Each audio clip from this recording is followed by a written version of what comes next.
The Lolberts, that's our word. I'm Jim Jesus, and we are here with Jeremy Warpigburger. The Lolberts is... The Lolberts is brought to you by the Libertarian Party. Ever feel like you wanted to sit around in a room with a bunch of nobodies thinking of interesting names for each other?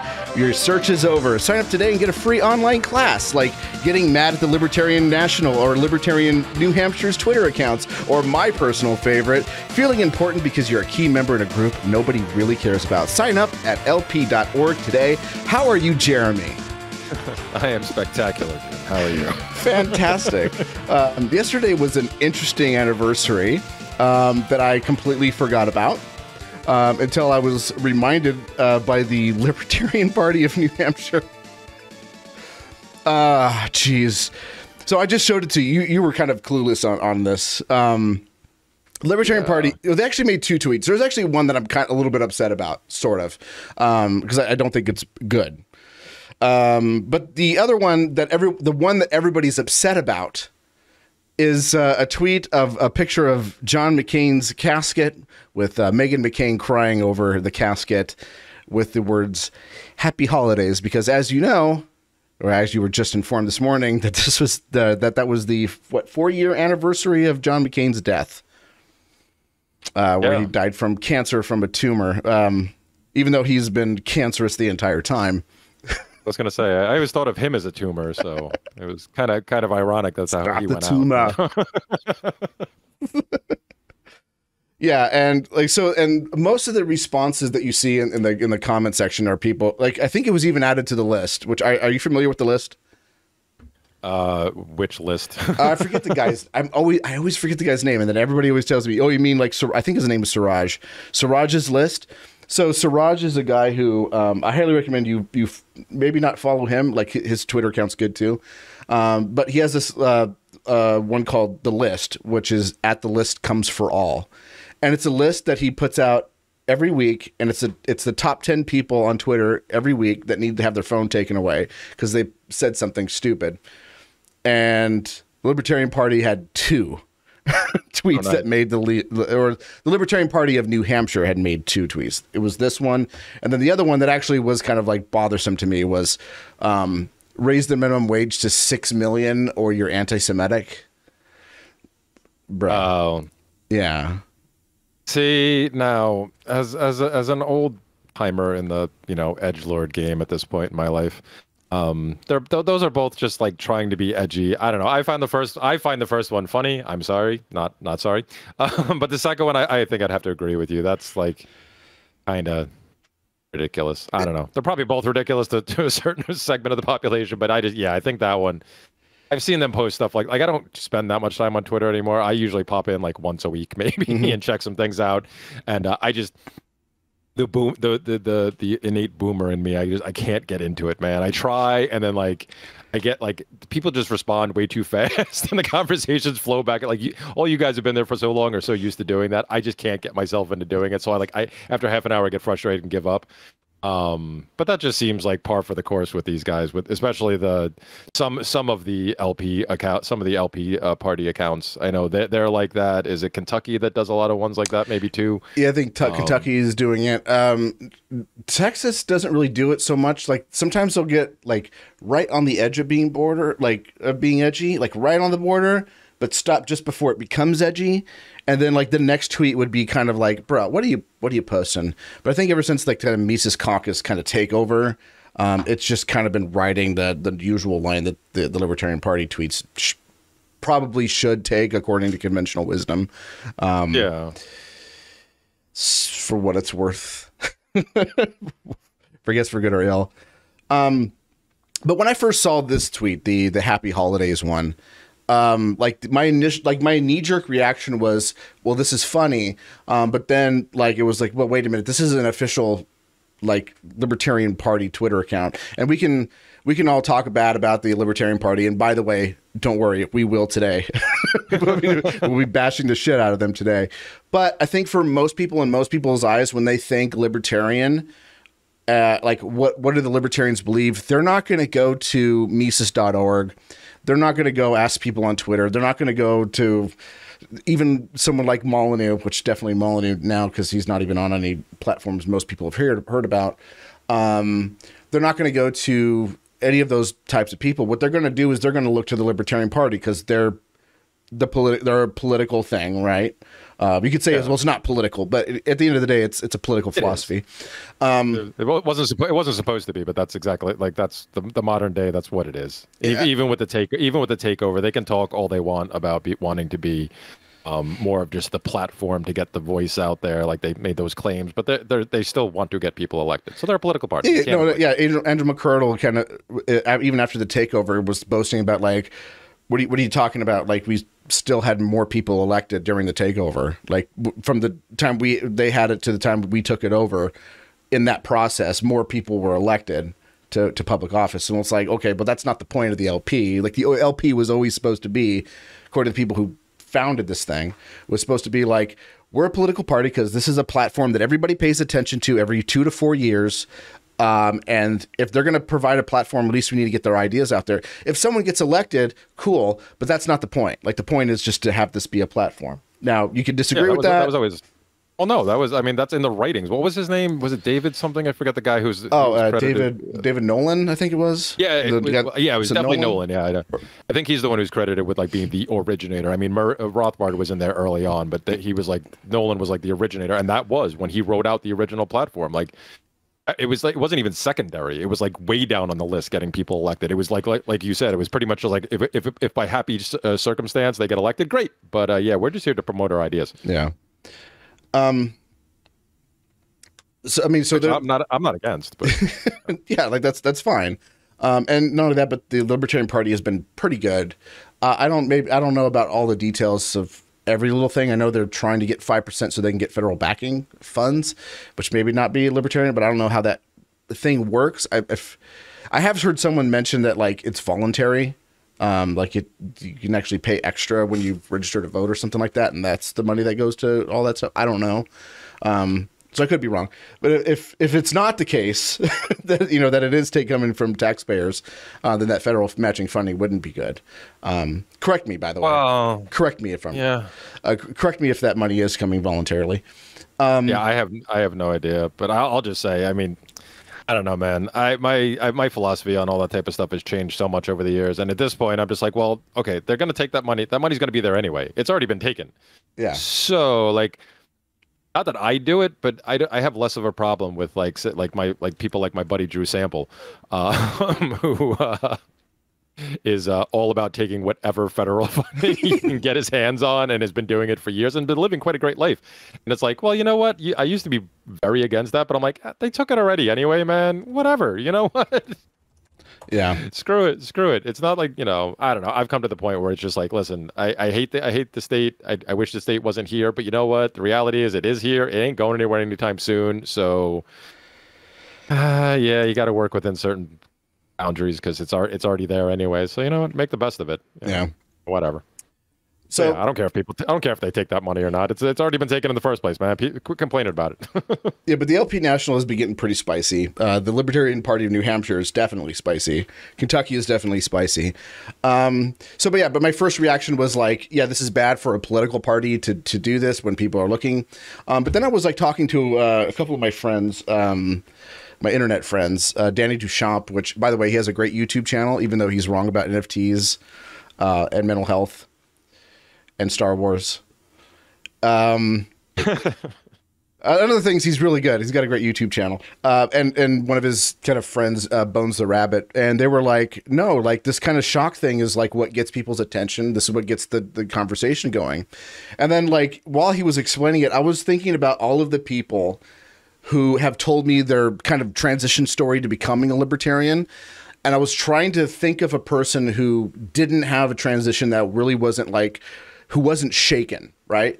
Most of the people I've talked to who are libertarians told me that it was like Ron Paul, being a Republican and taking a hard stand, not just against the Iraq war, but Afghanistan as well.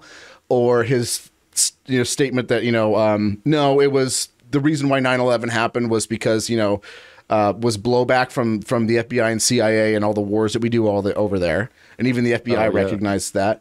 That was a shock to a lot of people. And when he was saying like, yeah, we should legalize heroin. that was like, it's usually that kind of shock moment where everybody goes like, that's fucking crazy. And the conventional wisdom would say, don't say those things, water it down so that's digestible to most people. But every time the Libertarian Party does that, nobody cares. Nobody pays attention to it. It barely gets any retweets, and it's only getting, you know, support from people who already support them. It's only when they have these kind of like shake up moments where people actually have this dialogue. And for me, it wasn't the Libertarian Party. It wasn't Ron Paul, because I came before, you know, the Ron Paul revolution. Mine was Penn and Teller's bullshit. And if you had seen Penn and Teller's bullshit, they're not, you know, they're not watering it down and making it like friendly to you. They're cussing you out for believing these things and explaining to you like very aggressively why these things are wrong. And that was kind of like my detransition from kind of being well, at the time I was like a moderate Democrat, but you know, I had come originally from like the progressive Green Party stuff. But that was kind of like my wake up moment, and then reading Rothbard tricked me into becoming a full ANCAP, but that's a whole other story. But I'm trying to think of at least one person who didn't have that kind of radical shakeup. And I think this kind of tweet is that kind of radical shakeup, because now everybody is kind of forced into like, well, this is a terrible take. Well, it's like, well, is it a terrible take? John McCain was a war criminal. He was like he's the reason why we still have Obamacare on the books. Like, he was like the deciding vote. He, you know, like he has a complete legacy of just being a war hawk, a warmonger, and a war criminal. What good is him? And then, you know, the kind of shift had been like, well, it brings in, you know, Meghan McCain. Like, Meghan McCain, she just lost her father. That's a terrible thing to, you know, to insult. But it's like, well, what has Meghan McCain ever done besides defend his legacy and push politicians to continue his legacy in warmongering and war crimes and shit like that? Like, there's nothing good about this woman. And not only that, but for other reasons, she's a complete bitch. Oh, not only that, but she also wants to detain Americans in Gitmo without trial. Yeah, like she's an absolute monster as well. Just because she didn't have the reins of power, she has never had the reins of power, it doesn't mean that she can't push people in that direction, which she has. I mean, she's had a big platform on shows like The View, which I don't think anybody takes seriously except for Karens. And even then, her kind of role on the show is to be the kind of token conservative to laugh at. But still, I mean, there's still a lot of people who listen to her. Probably only because she has a big chest, but they still listen to her. But that's pretty much it. So no, like I don't think there's any redeeming value. And not only that, but her mom's still heavily involved in politics. She thinks she's the ambassador to the UN. Yeah, I have no idea about that. But yeah, I mean, like you said, you showed this to me this morning, and that was my first thought too. It's like, these people are horrible individuals. Yeah, and that's what I got. That's why I got a kick out of reading a lot of the responses to that tweet. Because, like I said, I skimmed through the first 50 or so, and I found a bunch of them that would outright say, I hated both of, like, I hate Meghan McCain. I hated her father, but it's like, well, yeah, there is no butt there, man. Like, these people are. Well, she has a big butt. Well, that's probably true too. I barely even know. Like, I had to look at her face and go, oh, yeah, that's what she looks like. I forgot by now. But this is typical for so many people, though. There's always this lionization of these people after the fact. Mm-hmm. Sometimes not even after they're dead. I mean, look how many people did an about face at this point during the Trumpy years about George Bush. Everybody was loving George Bush and talking about, like, you all hated him back then, and for good reason. But now all of a sudden, now you're yearning for the days of this. This is just like it's still going on. Like when Liz Cheney was up for she was getting primaried in her home state of Wyoming. What is with people in Wyoming that I'm not particularly fond of? Anyways, but that aside. Yeah, but she was getting primaried there. Everybody was like, I disagree with Dick Cheney. Like, but, you know, like when he says someone is bad, you know, we should listen. It's like, yeah, but, you know, you didn't listen when he said that about, was it John Kerry? You didn't listen to them when he was saying the same thing about Al Gore and Joe Lieberman, which, by the way, Joe Lieberman and Al Gore and all of them, they're all terrible too. But you didn't listen to them when that was going on. Why all of a sudden we were like, oh, now that we have a mutual hatred for someone, like we're good friends. We're not. We just spent 8 years, and then like 8 years after that, you know, with the Iraq War and talking about how terrible it was that we were stuck in this quagmire, not just in Iraq, but in Afghanistan too. Even like liberals had backed off from saying that was still good, or progressives rather. But like you're gonna say like they're like a war criminal, but you know what? He said something bad about Trump. You know, he's a man with integrity, and maybe we should listen. Like, it's like fuck off. And Liz Cheney is no better. I mean, she defended all the things her dad does. She again pushes over that stuff in Congress. Was she Congress? Yeah, Congress. She pushed for all that stuff in Congress. She's an evil person too. It's not to say the person who primaried her is any better. Not that I'm aware. I'm not really fully sure of what her stances of war are, but you know, she's coming from the right. Yeah, it's entirely possible. That she might be a kind of Trumpian on that and being like, no, we should kind of keep it to our own business for the most part, not completely. Or she could be like a complete neocon on the issue. I don't know. From what I gleaned, because I don't pay that much attention to politics. I did catch the whole Cheney thing, and you know, even if I don't care about politics, that just still made me laugh that she got slaughtered like that. Because you know what, like slaughtered like the Miss Piggy she is. I still think she's horrible, and I think her dad is horrible. So like, I don't change on that. Yeah. Just because I don't like somebody else. You know, I wasn't a Trump fan, but I still think these two people are horrible. Yeah. So I was happy to see her go. But from what I understand, whoever she ran against was more of along the Trump line thing, because that does seem to be. I mean, not that that's unexpected at all. But that does seem to be the trend so far in all the primaries and all the races that are heating up for, you know, I guess the midterms this year, right? Yeah. That does seem the way that things were leaning, but you know, though even the most of the people that are aware of that going on still annoy me, because it's like, do you not remember, like, this is the pattern? This is how things always go. Yep. Like, this is how it's gone since I've been paying attention to politics. It doesn't matter how bad anybody thinks any particular president, or as I like to call them, which I stole from Bill Bupert a long time ago, the resident of the awful office. My favorite autist. You know. What's that? One of my favorite autists. Oh yeah. I lost track of him for a long time. I love Bill. I haven't heard from him in a while. I hope he's doing well. Yeah. Him and Ben Stone. Yeah. Well, Ben I saw last year. I know Ben's doing well because I recently was sent pictures that he was actually out of his house and visiting other people. So he's back traveling again. Not super long distances, but he's out and about. So he's doing a lot better. Ben, if you're listening, hit me up. We should do another guest episode for sure. Oh, that would be awesome. Yeah, I could listen to Ben talk for hours. Right. I just let him talk. You got the floor, buddy. But yeah, this is like I said, I've been seeing this for so long, and this is just what happens. People they forget about they had a problem a couple of years ago, or that this is just like the standard operating procedure.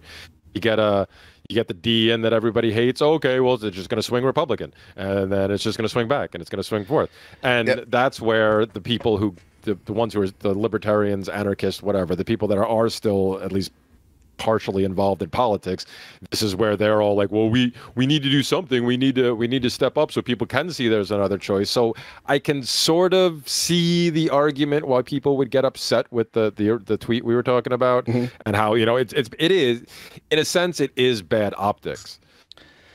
But I do kind of agree with you what you were talking about, that you know, you kind of, you know, after talking to those other guys, you kind of like, well, wait a minute, is it really such a negative thing? You know, because the shock and awe, like, I don't think I was necessarily shock and awed into it, because I was a long time lefty, but I was, and I talk about this all the time, I was what Rush Limbaugh used to refer to as a useful idiot of the left. That's who I was. I went. Oh, I was a watermelon. That's what Rush would have called me. Oh yeah, no, I was just one of the ones who went out there and pulled the levers for the D's every 2 to 4 years, whatever, and didn't really pay attention too much against that, and was really railing against the right, because that's what my parents were, and I was just trying to be a contrarian, and I didn't really care. So I kind of stumbled into all this. I mean, the most shock and awe I dealt with was I went through that transition that some people talk about, like, you know, if you're in your 20s and you don't care about the poor or whatever, and you know, you don't have a heart, and then if you're over 30 and you don't care about money, you know, you're stupid type of deal. Yeah, once I bought a house and started having to deal with taxes and all that crap, I was like, wait a minute, these lefties have been selling me wrong. And then I went right for a little while, and then I was like, well, these guys are idiots too. And I just kind of stumbled into the Libertarian Party, but I didn't stay too long. And that was almost a decade ago at this point. And I know it's gone through. I mean, it got way worse for a while. I know it went more and more leftist, I guess, or progressive, whatever, for a while. I don't think that's true. Go ahead.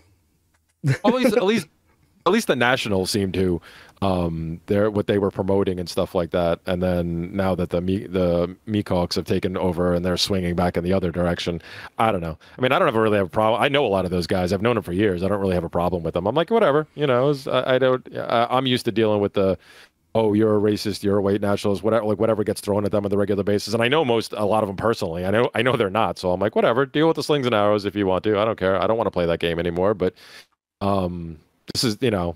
So I don't know. I didn't have to be necessarily shocked. Well, I mean, like I said, to an extent, but not through the political aspect. But these guys, like, I think you're right. I think a lot of people, you know, most people, a lot of people, 9/11, a lot of people coming to grips with the Iraq War, Afghanistan War, whatever things have come up, Obamacare. I know a lot of people that got pushed over the edge with Common Core originally. COVID. Everybody has their COVID. Yeah, COVID was a huge one. That was the latest one. Yeah. So yeah. People, like, if you look at it, if you take a step back and look at it from that perspective, yeah, you're right. How many people needed to be shock and awed into at least thinking in a different direction, or stepping back from that binary? Well, it has to be one of these two. So in that respect, yeah, is that thing really that bad? I don't think so. Like I said, I think it's funny off the bat. I think, you know, 'cause I hate both of them with a passion. You know, I mean, on top of everything else about McCain, you know, and also, like, even if you want to go well, he's a war hero. Okay, how many times did he get captured? He wasn't a very good war hero. There was. I like people who weren't captured. Okay, he was shot down multiple times, wasn't he? As far as I remember, at least twice. I thought he was shot down at least twice. I know there's I don't know if it's counts as a conspiracy theory or if it's true or anything, but I have heard people that I respect who go like, yeah, John McCain may have been given the Viet Cong secrets in order to get out of being tortured, and he has been referred to by people who I don't know, maybe I don't trust or whatever, but interesting people, let's just say that, as the songbird of Hanoi. Yeah, I've heard those too. Yeah. And, so who knows if they're true? It doesn't matter if it's true, because all of the other things he has done since that has kind of like put it on there. And not only that, but so you're a war hero in a war that we shouldn't have been in. It was a complete quagmire. Yeah. There's no reason for us to go in, and the basis for it was just absurd. Like, we have to stop communism. Like, well, where are we going to stop it? Are we going to stop it in the Soviet Union? Are we going to stop it in China, where it's growing like crazy? Or how about Cuba, where it's right next door? No, we're going to do it in Shuffle's deck, Vietnam. Oh, okay. Yeah. Well. Yeah. No. Yeah. So a lot of people died in that war and it was completely needless. Absolutely, completely needless. So if you were a war hero in there, like, I commend you for saving some of your fellow people's lives. But honestly, like, I don't think you should have been drafted. Yeah, shouldn't have gone. Yeah, sorry. The government wasted your friends' lives.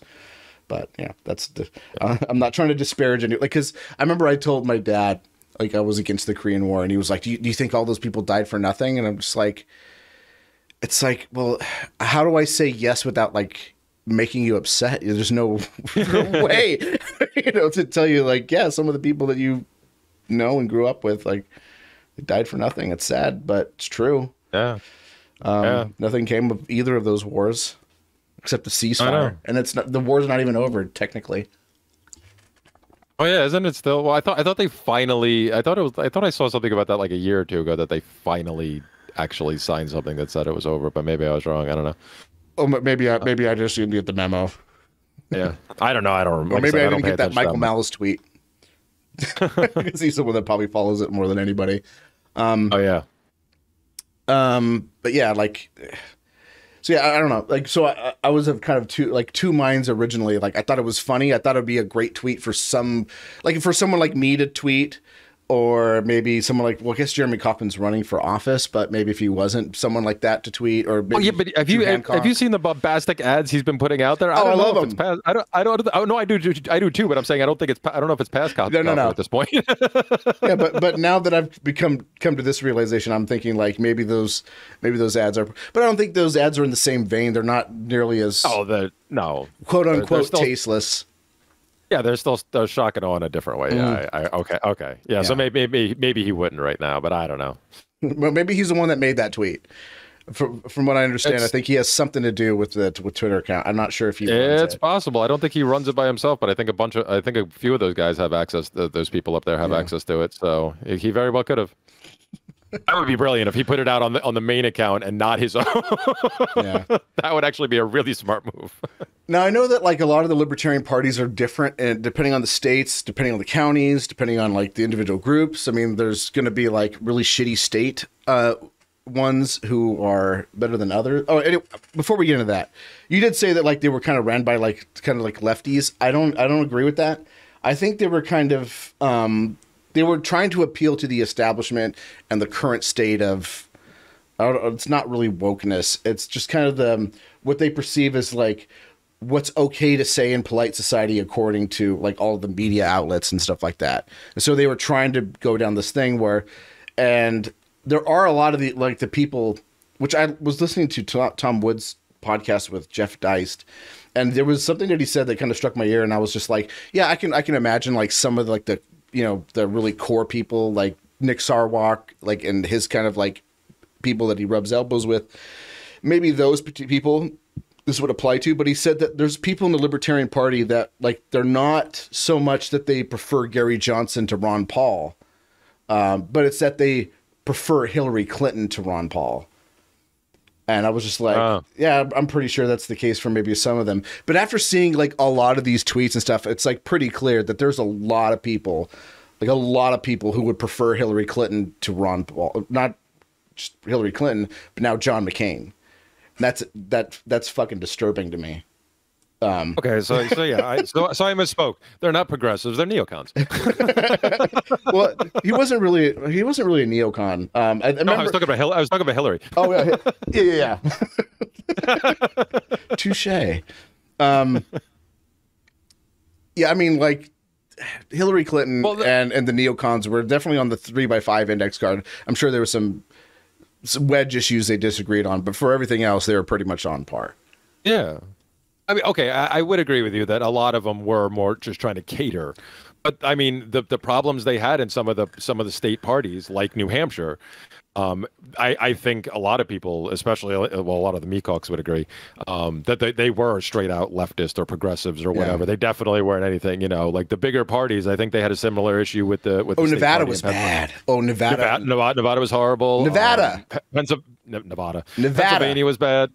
Leave me in my New York accent alone, all right? No, that's someone trying to do a Mexican pronunciation of it. It's like, oh yeah, I'm gonna go get me some quesadillas. It's like, motherfucker, it's a quesadilla. It's a quesadilla. Anyways, yeah, sorry, go ahead. Nevada. What was he saying about Nevada? Nevada. They were horrible too. I know Pennsylvania had a lot of issues, and some of the other states too. So I guess yeah. I mean, okay. So maybe there were more people who were just trying to cater. But the problem with that is the longer you do it, the longer you start to feel, and those are the people you see come out. Because I think a lot of those people, while they may be seeming to lean more with wanting John McCain versus Ron Paul, I think they're still confused and don't actually know where they are, like where they stand, what they really. I don't don't actually have any principles, or at least not many that they hold to. No, I think there's easily swayed. I think there's a new principle because there's like different factions in the Libertarian Party, and they're always constantly at war with each other. There's the kind of like I'm building myself into the Libertarian Party, but I want to be like appeasing to like voters because I want people elected because that's how I think policy should be enacted. There's those types of people. And they're also against kind of the more woker elements of it. Not all of it, but the woke stuff. Like the Socialist Caucus and that sort of thing. The Audacious Caucus. They're against all that stuff. But they're But I think right now, because they have been stripped of all of their power, their position is anything that the Mises Caucus says is true is wrong, and they'll take like hard stances against things like decentralism, like anti-war, just because the Mises Caucus have been so hard about like national divorce and ending all the wars and being anti-war. And I've seen a lot of it, and it's really kind of disturbing. And anytime I talk to a lot of these people, by the way, it's worth pointing out that I remember going to an LP convention, and it really wasn't one of these types. They were really consistent libertarians, but they were kind of small government libertarians, but they were like, I still think we need a federated system only for trade. But I think it needs to be dismantled pretty much all the way. And it's like, you know, they still were like talking about getting rid of the army and stuff like that. And it's like, okay, maybe. And he had some arguments for it, but the arguments that I'm seeing from a lot of these people who were stripped of power have been kind of right. And there was this article that came up by, Jonathan Casey. I guess he's like the head or the guy who founded the Classical Liberal Caucus, which is kind of, it seems like it's a reactionary caucus to the Mises Caucus. And a lot of their stances is just, let's be the opposite of everything the Mises Caucus says. And the too long didn't read version of this is, if you're a libertarian and you support these values, you should support them everywhere and not just in little small enclaves around the world. And so no, we shouldn't divorce the United States, all these states from each other and have like 50 federated states, or maybe even just have like a clump of states that kind of group together, right? You know, where you have like, I don't know, like the South as one state, you know, with a bunch of different states, have them be a federated system, or have Texas be like a Lone Star state, whatever. But it's like, okay, but why are we stopping at the U.S. border then? Like, why not expand it out and just have a one world government and put all these liberal tests to a vote? And it's like, well, no. I still think, you know, we should have, still think, you know, like all these countries should have like, you know, borders. And it's like, well, hold on. Like, how come we're so against decentralism on one hand, or for the United States, but not for the rest of the world? It's like, I thought we were going to support it everywhere. Why are we now all of a sudden stopping? It's like, well, because we know that it's politically, like, liberalism in the classical sense is not popular anywhere around the world except for a handful of Western countries, and that's it. And they know that they can't get those votes in. But they think that they could possibly get it in the federal government, which that's also is absolutely untrue. I don't think the Libertarian Party or libertarian ideas are going to be popular on a federal level, because there's still a lot of states that are going to be like forever blue, especially ones with a lot of urban areas. But yeah, that was pretty much the other one. And then I think there was another one. It was just the other kind of argument was like, you're not any freer if you're in a tyrannical like city, let's say a city, versus a tyrannical state versus a tyrannical nation or a tyrannical world. And it's like, well, no, you are. If I'm in a like a little area, like if I'm in like a little neighborhood and the neighborhood has clamped down, like we're going to throw anybody in jail who smokes marijuana, and we're going to jail anybody who's gay, and all these other things that you can, you know, count libertarians for being against. They're going to have all of those things. They're going to be a complete tyrannical government, even communist. It's still easier for me to leave that neighborhood than it is to like leave the state. And you can scale that out. Like, it's easier for me to move to a different state than it is for me to move to another country or another world. The further you get out, the harder it is for you to move. So having small little like neighborhoods that have their own kind of rules is a lot better, even if some are terrible, because it's easier to move across the street, and it's, you know, than it is, you know, across town, and it's easier to move across town than it is across county, state, federal or government, whatever, like all that stuff. It's harder and harder.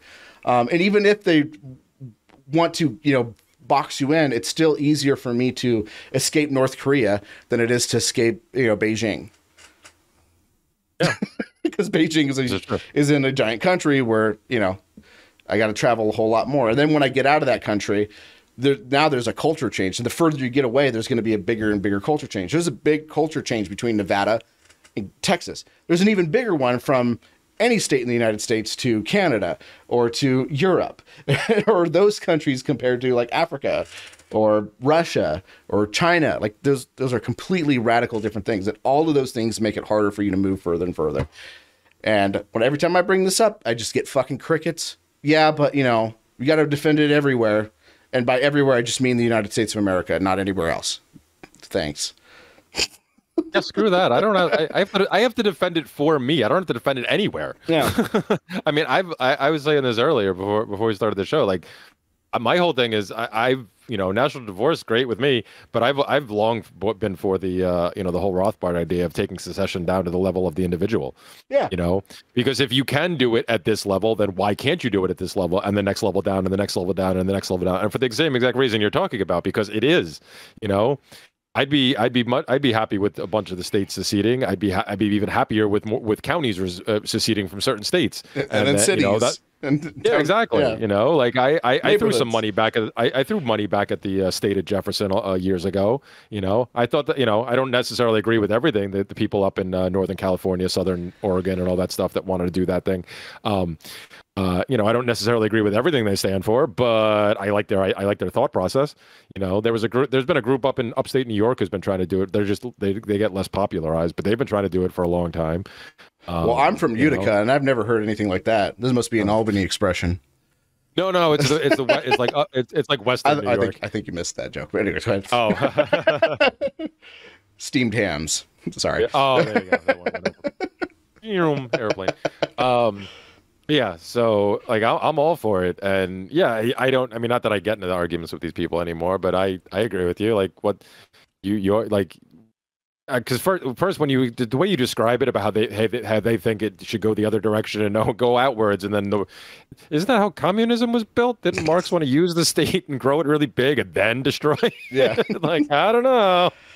Yeah, I don't think that's going to work. That hasn't worked out historically, so maybe let's not go that route. So yeah. the trend for governments are getting bigger, not getting smaller. You have a few very fringe exceptions like Estonia or Singapore or Hong Kong, but for all intents and purposes, like they usually don't get smaller, and even still, like a lot of those states get bigger. They're just not getting as big as all the other states around them, or as big as fast they are going. Right? Yeah, but I don't know. And besides, Texas should succeed. They should succeed at seceding. There you go. be our own country. But there is some kind of concern because there's a lot of kind of cultural views that they want to kind of clamp down on that I'm not completely in favor of. Yeah, well, that's the same thing with Florida, where I legally live these days. They talk about there's not as much talk, but there's been talk about them seceding too. And like, yeah, I'm not fully on board with some of their, at least the way DeSantis runs things, but whatever, man. I'm still like, overall, I'd still like to see it happen. I'm a bigger fan of Death Santis than I am of Abbott, but that's also, I'm a bigger fan of those guys than I am of, I don't know, what the fuck is his name? Sissiak of Nevada, or why is his name slipping me? The guy who's governor of California, the one that they're thinking may run. Oh, Newsom. Yeah. Newsom. Yeah. He's just a horrible human being. Yeah, he's a horrible human being on every level. I can't wait for a tumor to happen so I can laugh at his daughters crying over his grave. Can't wait. Somehow I don't know if were we talking about it during the show or during off air? I don't remember. Libertarian welfare. The whole like people who want to take as much money. I think we were talking about I think it was before show. Yeah. I was talking, my buddy Drew. Yeah, because you were mentioning the whole thing about certain people in the Libertarian Party talking about wanting to get it up to the 5% so they can get federal funding. Yeah. I mean, yeah. My thing is, I used to be virulently against that. I mean, heck, I fought at the beginning when my kids were born, and my ex wanted to put them on Medicaid or Medicare. I always forget which one's which, which is the old people, which is for everybody. And I was just vehemently against that, and taking any money from the government whatsoever. Went back in my ANCAP purist days, and then I realized, well, that's just stupid because they've already taken my money. And they're going to keep taking people's money. Mm-hmm. And the reality is, no matter how much I hate the state and wish it was gone and would be thrilled if it disappeared, it's here. And that's the reality I have to deal with. And if they're already going to keep taking the money no matter what, and I still don't take any, but there's probably things I qualify for or whatever. I just don't bother. But that's also because, I pretty much told the IRS to go fuck themselves years ago. And I don't play their games anymore. But my buddy Drew is like, screw it, man. He's like, I take everything they give me. He's like, and he lives a great life. And he's like, I don't care if people call me a welfare. Or he's like, screw it. He's like, they've taken so much money from me over the years. I'm never going to get that back. He's like, I'd never get it back any other way. So, it goes along with the whole, that was part of Conked's idea, right? The bleed the system idea. With the whole agorism thing about taking it. I did a whole video about why I disagree with that, but go ahead. but I was for it for a little while, and then I realized it's not going to work. But on a smaller scale, whatever, man, they're going to use it they're going to take it anyway, and it's going to go to somebody else if it doesn't go to you. So why not? If you're using it, especially if you're using it in ways to create more autonomy for yourself, which is, what I'm all about, becoming as free as you can in your life, in my lifetime. Since I long ago gave up the dream of seeing Ancapistan, and now that I don't want to see Ancapistan, well, I want to see Ancapistan so I can laugh at it and watch it implode. Oh, no. But, yes, sorry, not sorry. But I don't, whatever version of my utopia, I'm never going to see it. So instead of, I'm not giving up, but my goal for years now has just been as making myself as free as I can right now, and trying to set my kids up to be as free as they can too. And hopefully, if they want to further that, great. I'm just going to give them the tools. I can't do much beyond that. But I've been a lot happier for years ever since I've been doing that. I've been so much more relaxed. I used to be, I'm still an angry guy, but I used to be so tense all the time when I was worried about fighting for freedom and fighting and trying to teach everybody and get everybody converted. And now I just don't care. I'm living, in my mid 40s, I'm living one of the other than being separated from my kids, but that's been a whole issue between me and my ex, and other issues with that for years anyway. But aside from that, I've been living the greatest life, man. I get to travel the country. I get paid for it. You travel across the country with your dog solving mysteries. Yes, exactly. Yes. And we don't, Scoob. Yeah. I live. That was pretty good. I live, Swinks you, man. Swinks you right in the ass. We're the one putting our balls on the line, dressing up like barbers and offering monsters a free haircut. Here, go ahead. Anyway, I live freer than pretty much anybody I know through the whole COVID mess, because I just bounced around whenever they tried to impose shit in a certain place I just moved on, and it didn't really have to deal with it, and stayed away from all the mandates and masks and all that crap. So I'm fine with people, whoever wants to find their freedom in whatever way. And like I said, if you need to take some of those funds, if you're using it towards that purpose, great, man. Bully for you. Because they're not gonna, it's going to implode eventually. It's just, I don't even know if I'm going to see that in my lifetime. They've come up with the FedGov and the parasites that be that actually run the world, whoever the hell they actually are. They've learned from their mistakes, but they've figured out all these tricks and stuff that they can keep, in any logical reality, the U.S. dollar should have collapsed years ago. They found ways to keep extending it. So they can keep going. I think I'd love to see the collapse, but I think they're going to be able to keep pushing it off even longer and longer and longer. They've figured out how to, keep stupefying the public and then going, oh yeah, we could do this to fix it. Who cares if we're putting ourselves another, ourselves in quotes, air quotes, another $10 trillion in debt? It's no big deal. We're just gonna pass it on. Yeah, I really don't like the whole where everyone just feels like, oh, all this inflation is going to cause a dollar to collapse. These people have studied why dollars collapse to the point where they know exactly where the limits are. And they can just ride the line just right to keep it going indefinitely while still screwing over as many people as possible for their benefit. it's not going to collapse like that. I'm sorry. They know where the line is, and that's why like all these politicians will promise like, oh, we're gonna do all this stuff and we're gonna fully forgive student debt loans, and then when they get in, it's like, we're not gonna do it. And then when they finally did it just recently, it was like, yeah, but it's only 20 grand, so you're only gonna cover 20 grand, and that's it. You're on the line for everything else.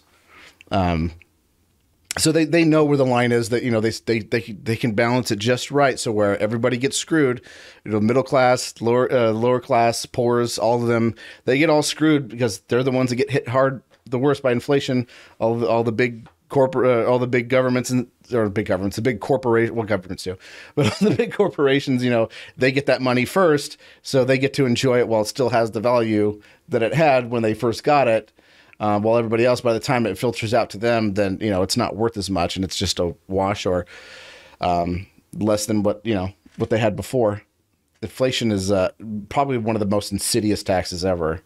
Really is. Yeah, I would agree. It definitely is, and I agree. They think I say this all the time. I mean, because that's how I came to all these ideas. I mean, I've talked about this before, but this is how I came to all these ideas. Unlike most of my friends who came through economics in some form, I came through studying history and realizing that we were lied to about a bunch of stuff. So I've gone back and looked at all this, and you can look at the collapses of all these empires and stuff. And yeah, the people whoever it is who actually runs the show these days, they've had a lot of history to pour through and look at all these things, and are they perfect? No. That's why I think the whole, what's that quote? Never attribute to malice what could be explained by stupidity or whatever, something along those lines. I think it's a bit of both. A lot of these people are evil, and they do make mistakes because they are in some ways they are stupid and greedy and whatever, but they've learned enough.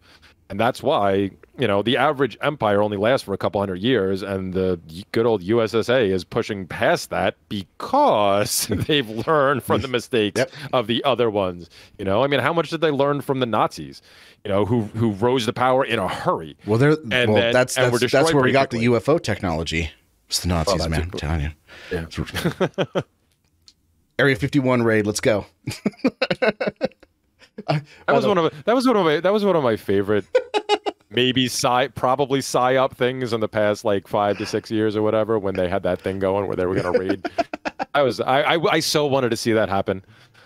Like, I don't want anybody to die unnecessarily, but I really wanted to see a bunch of crazy, really high level conspiracy people out there going up against whatever force is actually stationed in it. That would be spectacular. It would have been great. My favorite one, my favorite meme of that whole thing was like when you finally bust into Area 51 and you hear one of the guards say like, make sure they don't get past the reality portal. The what?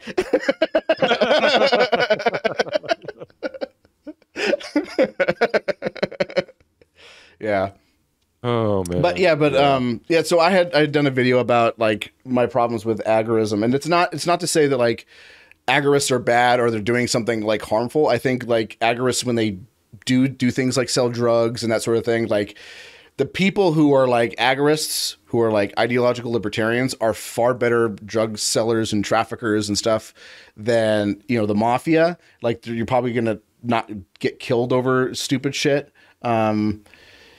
They're more. It's more of a safer environment. You're basically making the black markets. Yeah.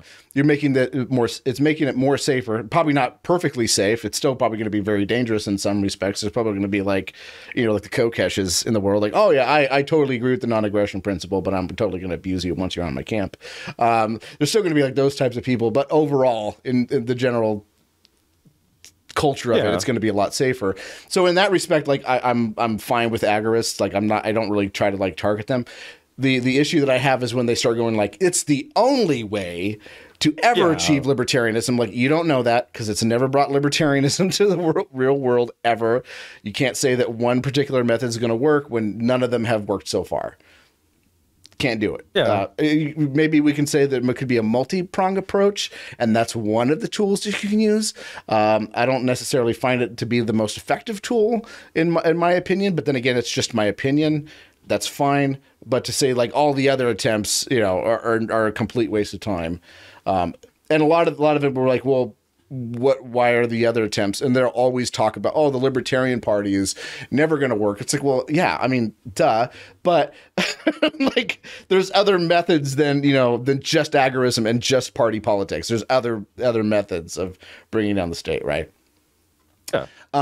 Yeah, that's like, yeah, when you first started saying that, the first person that popped in my mind was good old Sal the agorist, and I'm like, I like Sal, but he's one of those people it's the only thing, and if you're not being agorist, you're hurting the cause in every other way. It's like, dude, man, like I like the ideas, Konkin had some good ideas, although I'm one of those people that contest that he stole a lot of them from the guy Rayo, who came like a decade before him and did the Vanu thing, which is probably, if I align with anything these days, I probably most closely align with the whole Vanu strategy, because it's like agorism kind of, and it came a decade before it. Yeah. But it's more about using whatever means you can, because by any means necessary, right? Yeah. Mussolini would be proud. Yeah, exactly. Just obtaining freedom. However, I think all of these agorism is a tool to me. Even anarcho-capitalism has become a tool to me. It's not an ideology. It's I pick and choose things from each of these, whatever I stumble across that works for me and helps me attain freedom while still harming nobody else outside of the state or people who work for the state, because they don't count to me as people to me. I'm all for it, and I'm not hurting anybody. And you're gonna laugh at their daughters crying over their caskets, right? Yeah, I am. Deal with it, bitch. I don't lionize these people after they die. If they were horrible human beings when they lived, well, they're still horrible human beings dead to me. I don't care. Look, like, let's just say that my dad was some sort of, awful person like McCain, right? But I still had a cordial relationship with him. I can understand. There's an example, right? But this is kind of a weird one. But when Reagan died, his son was not like a conservative at all. He was like a progressive Democrat, and he was like I love my dad. He was a great man. Like he raised us well, and he was a wonderful person and everything like that. Even though I disagree with his presidency and I disagree with his opinions, I can understand making fun of him grieving over his dead dad. That would be out of line, right? Or even if it was like someone who was just like never commented on their history. Like if it was like the I don't know if the Obama twins have ever said anything about politics at all. If one of them died, then it's like, and they're sad about it. Like I don't think that it would be cool to make fun of them, because they've never commented on. I don't know what their positions are. For all I know, they could be like, oh, I disagree with everything my dad did. For all I know, so that'd be kind of But John McCain's daughter has spent her entire. That's her career. That's her job, is defending his legacy and moving it forward. So I can understand making fun of them. But anyways, the thing that I wanted to kind of push back on, I don't know if not that you were advocating it, but I think the one thing that bothers me is like if the government's handing out Social Security and you're retired, you paid in, quote unquote, paid into it. That's not really what you're doing. But you're paying other people until your time comes. It's a Ponzi scheme. But if your time's around, we might as well reclaim some of your money. The issue that I have is when people go you should get on welfare. Welfare is one of the things that I really hate more than anything that the state does, because it literally keeps people in poverty, and it creates barriers to get out of poverty, because once you start making a little bit of money, then they take away all your benefits, and then you're basically poor for succeeding in the market. So I have a part-time job, or I have maybe a full-time job that pays minimum wage, but I'm qualified for Section 8 housing. I'm qualified for WIC, so I have food for my kids. I have food, I have SNAP, I get extra money on top of that, and I have all this money, and then I get a $2 or $3 increase. Well, my wages, my monthly wage has gone up, let's say $200, but they're going to take all that stuff away from me. So now basically I'm in the hole, $2,000 because I have to pay all for that stuff out of my pocket. So most people go, oh, you're giving me a raise. Well, then I quit. There's a lot of people that do that, and they'll move job to job to make sure that they still keep a low. In general, I agree with you. Like as far as most people are concerned, like that is the vicious cycle that unfortunately happens. I won't disagree with that at all. For somebody like my buddy Drew, though, like I understand it because he actually knows the deal going in, and he's not putting himself in that position. He's just taking it. You know what? And again, I'm less stringent about being like virulently against these things now. I just don't care about like I said, I don't do it personally, but I don't begrudge people. No, I don't. I won't begrudge them. This. Yeah, it's not that I begrudge them. I just think that it's a bad idea to tell other people to do it because then it's you're trapping them because most people don't have the tool set to like know how it all works, and then they get stuck in it and they're like, "Fuck, what do I do now? I don't know." Okay, so maybe I'll talk to him. Maybe I should qualify that. You know, maybe if you. You got to pass a test first. You already got to be set up to where you already have a way that you can make money outside of the state, and you're working towards making it more possible. Like, which is what he was doing because he's into microgreens, and I think now he's partnered up with somebody who does grass-fed beef and stuff. He's a farmer, dude. You know, but he takes advantage of all those things. I forget his name. Who? One of your co-hosts that I love to hate. Oh, Dave Painter. Okay, so it wasn't. Okay, that's the Dave. Okay, no. Drew Samples. He's different person. Drew's kind of big in the libertarian anarchist community. He does the Sample Hour podcast. He's been doing stuff for years, but he's all into like the farming and stuff like that. He does urban. Well, he was doing urban farming in like the ghetto of Columbus, Ohio. But then he found out he could, and he was doing really well. Like he had a great. At least it's not Detroit. Yeah, this is true. And Toledo is worse than Columbus. Oh, that was Cincinnati. Sorry. Whatever. It's not that bad. Toledo's horrible. But anyway, So I agree with you. It's not for everybody. But if like I said, I'm just not against it anymore. I don't care, man. If that's what you want to do, if that's what like, because the money is somebody else is gonna get that money, and it's not like they're not gonna stop providing it. They're not like the politicians are not gonna stop finding more ways to convince people to get on the dole so they can control them even further. That's just what's going to keep happening. So it's not going away anytime soon. And you can't. The whole bleed the state thing, you can't do it either way by not participating or trying to bleed them that way. It's not going to work. Like you were saying earlier, they've figured out how to stretch this thing and keep riding the edge as far as the economy goes and the money supply and all that stuff. They know what they're doing. So it's going to be around, man. So just do it. That's like I said, my thing. Do what you can to make. As long as you're not hurting anybody else, do it. Do what you said. Do what you can to make yourself free, man. I guess there is an argument to be made against people who are like not net taxpayers, who are taking more than they're putting in, because then they're basically taking from other people. But I don't know. Yeah, well, that goes. Yeah, that I dealt with that during the whole border thing with the magtards and all the people who went, all the MAGA anarchists who all went, hardcore. I dealt with the same thing with them. Like, I'm sorry, like what defines a net taxpayer?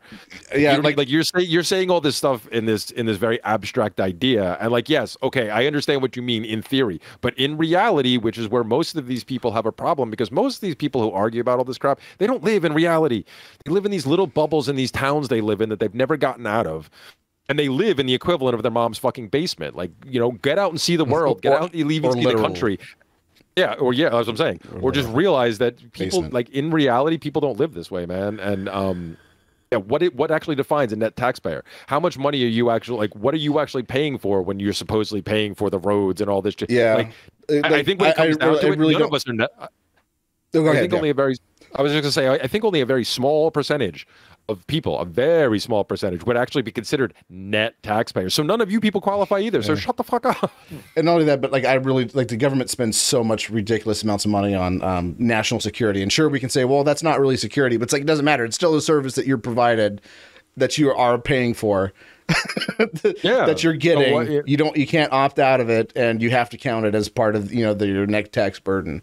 And at the end of the day, unless you're like a multi-billionaire or multi-millionaire, and even still you're probably getting all kinds of other kinds of like subsidies and stuff for your business. In order to stay competitive, you're probably not going to equal out either. Yeah, so that's the only people who that was my point. So the only people who actually qualify under their own standards of this net taxpayer bullshit are the people that most people, even a lot of them, are supposedly against, whether it's for just bullshit talking point reasons or for ethical reasons or whatever. Like those are the only people actually qualify. So where does that actually get us if we actually follow through with your plan? We're all still screwed. Yeah. We're still living in a quasi or even at that point full out fascist state. Yeah, that doesn't do us any good, man. but then there's the other kind of turn. Is like, well, then at least you have to try not to be an overburden. Yeah, like I said, well, I mean, that's what I do these days. I don't take any free services that I could be getting. You know, I go if I have to go to a doctor or something, I take myself to urgent care and pay cash.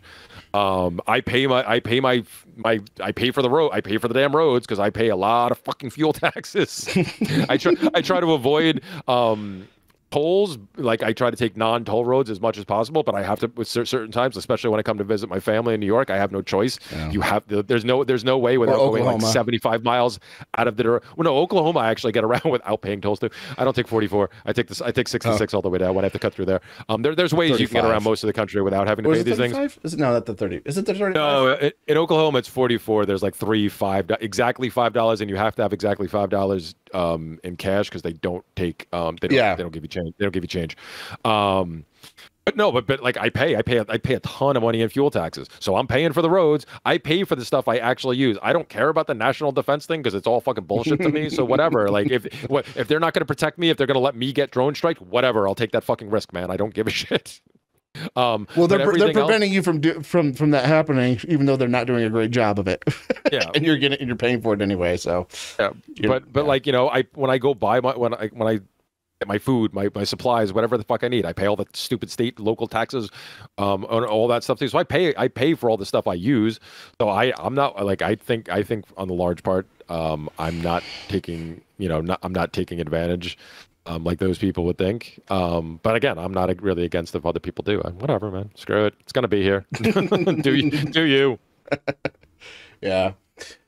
But yeah, like, that's pretty much my problem with just like I call them like because the actual term for agorism is like that kind of whole system of belief that the only way to end the state is through counter economics and everything else is a waste of time and or counterproductive or helping the state in some way. But most people don't use that definition of agorism. Most people use it as like a stand holder for counter economics. So I always just go maximalists. That's a term I try to use. So that way, like, people who are in the nosebleeds on that important point don't come in and go, well, you don't have to do, that doesn't have to be the only thing. It's like, well, if you're an agorist, yeah, but I'm not going to have this discussion. So let's just make a new term so that it's completely unambiguous for most people. Yeah. Yeah. Well, that's the purest in any camp though, man. Yeah. They're, like I used to be one of them. I hopped through a couple of those camps being a purist in that way, and then just realized, well, this is just it's the whole idea of you're just replacing one god with another. That's all you're doing. Well, you jump from being a status and being for one of the parties or any of the parties or whatever, and then you want to become a libertarian, then you want to become an anarchist, and you pick a camp. Like all you're doing, like if you're that hardcore and purist about it, you really haven't gotten very far. Yeah. You've got some new ideas, but you still have the same mindset. And again, it's mostly because, at least in my perspective, it's because most of these people do not live in reality. They spend all this time arguing, to this day, still arguing on Twitter and their social media sites because they don't want to actually get out in the real world and deal with this stuff and figure out that, oh, maybe some of this stuff won't work outside, Oh, especially, that's why, I still love like picking on all the hardcore ANCAPs who, for years are just pounding your communism works great on paper. I'm like, you guys are the same fucking way. Your shit works great on paper too. Welcome to the real world, bitch. Well, communism doesn't work on paper. Oh. They must be missing something if they think that communism is supposed to be this wonderful great thing, and every single time it's been tried, it's been a complete disaster. It's not real communism, man. Well, you know what? I hate that. I really do. I do too, because the same reason, for the same reason, because I make fun of the ANCAPs. It's not real. It wasn't real capitalism, man. Shut up, man. I mean, you make the same arguments. You're all the fucking all. I'm a big tent when it comes to the word capitalism, because I think capitalism is just like a broad term to describe like a family of different economics prescriptions, and that's why we say anarcho-capitalism to distinguish that from other types of capitalism. That's fair. Okay, I can get down with that. Well, no, I can because I mean, economics to this day is still not my strong suit, but I've learned enough over the years that I can see the differences between Austrian economics, which anarcho-capitalism essentially built around, and any other school of economics. Well, there's also Chicago gang. I'm Chicago gang. Yeah, well, I know you're more Chicago guy. Chicago I mean, gang. I think they got. I think they got some great ideas, but I don't know. I guess I never lost out from my ANCAP days. I still probably hang more Austria, but it's probably because my Bob Murphy is like my favorite living economist, so I just kind of follow him around. I like David Friedman, but Bob Murphy is great. I like David too. Yeah, everybody thinks that once you are no longer an Austrian, you have to hate all of them. It's like, no, I still get a lot of value from listening to people like Kinsella and Block and Hoppe and all this other stuff, even though I don't agree with them on everything, and not just even economics, but just on like cultural things and that sort of thing. I can disagree with them on a lot of stuff. Like I have a lot of disagreements with Tom Woods on a lot of things, including Catholicism. But that doesn't necessarily mean that I can't get any value from, listening to some of his stuff. Listen to a lot of people disagree with. Other than the last week that I haven't been on the road and listening, so I'm like a week behind. I don't think I've missed a single episode of his damn show. But I don't agree with everything he said. Yeah. I've just been listening since the beginning, so I've listened to all 2,000 whatever episodes of him. Should we? I think we should probably touch on some with Tom Woods, because I don't think we mentioned it on any of the other shows. But there was a thing that kind of came out about Tom Woods being a quote unquote groomer. I hope that's probably should not I mean like a pet groomer, like he grooms cats and dogs and stuff. But he did like, I think he met his ex-wife when she was 14. They started dating when she was 16, and then got married when she was 18. And there's a lot of people throwing that G word around. I don't think that's an accurate term for that. The G word is for when you're conditioning prepubescent people into doing that, because they don't have an understanding of any kind of thing sexual at all. Yeah. I'm trying to avoid using these terms so that the algorithm doesn't bring this, whatever. Goddamn YouTube algorithm. So like you're trying to teach children who are not understanding of all that stuff, where, he was like a very hardcore trad Catholic. There was no evidence or no claims, even by the disgruntled ex today, or even the whatever. The only issue that the family had was like they were doing it behind the parents' back, which we could say that, okay, that's probably not good. Probably a little bit weird that he was so old and she was so young, but I don't think that's the right term. I think we can kind of say like, yeah, it's kind of gross, but comparing it to being Epstein. I think the only reason that term was getting used against him is because it has become repopularized recently with Disney getting attacked with that. Yeah. So it was out in the ether. People were using it a lot, and people, like I said, I've listened to the guy. I credit him with being my turning point, because he's the one who kind of convinced me all those years ago. I came after the Ron Paul movement, and I actually learned about Ron Paul through him. Yeah. The reverse of what most people did. Most people learned about him through Ron Paul. And, like I said, I don't agree with everything he said. When I heard all this happening, I kind of looked into it a little bit, and I was like, yeah, it's, again, bad optics. But, I mean... well, that's not really optics. It's just bad. I mean, because that happened long before he was even a libertarian, so... Yeah, but my initial reaction was, have you met this guy? Have you talked to him? Have you been following for years? At that, he was a dork. Yeah, he probably couldn't get any other way. Like, I don't think he did until he got married. He was like a borderline autistic. Like, he's not, but he was like a borderline autistic, straight-laced right-wing or whatever conservative back in those days. And a nerdy guy who went to Ivy League schools, and probably didn't get a lot of play. No. And the story I heard was that actually they met when she was 15, because he was tutoring her or somebody else in the family or whatever. And I thought he had waited till she was 18 till they started dating, and then got married a year later or something like that. Oh yeah, it was something like, I'm sorry if I got any of those details wrong. I don't actually know. I didn't follow it that closely, but I wasn't going. Like I said, that was just my first thought. He was a freaking nerdy guy. He didn't get like whatever. What I appreciated if when my daughters reached that age, if that happened, as a dad, I would probably be like, all right, listen, dude, we have to have a talk. But I mean, even from a biological standpoint, I mean, it's widely considered like, consensus science at this point, right? That women mature faster than men, and that we're idiots until we're like at least 25. Yeah. So like it is possible for a more mature, like I'm not saying I agree with it or whatever, but I think the term was just definitely used to bash him because they just like they've been looking for ways to take him, people like him, Dave Smith, they've been trying to take them down for so long, and I'm almost positive it's almost all out of jealousy. Because especially those two have managed to make a killing out of the podcasting world, which we've all been at it for, you and I have been doing this stuff for, I've been doing this since 2015. Yeah. I've made no freaking money off of this. And I actually had a pretty success. Like the Seas of Liberty was a fairly, like we used to get as many downloads as the Fiends got as a nationally syndicated radio show back in the day. So we were doing pretty well. We still didn't make any goddamn money. But these guys have made careers out of it. Yeah. Okay. And there's definitely jealousy attached that they just can't. I went to look what he said about it. He kind of shrugged it off. The only thing I saw was that supposedly the one sister came and said something, but then Heather never even came and backed that up. So, and whatever. It's not like he did this and then he used it, abused it. They went on to have 5 fucking kids together. Yeah. Like it was a legit, by all accounts, up and towards the last couple of years, whatever, was a happy marriage. Yeah. So like, I don't know. Yeah, I think it was just used to try to demonize him, and it was definitely bad terminology because, it's not accurate at all, as far as I'm concerned. As far as I understand the term and what it was being used for to attack certain people, I don't think it fits the qualifications. I think it's also, not a good look for old Tommy. Yeah, I'm going on 40 this year.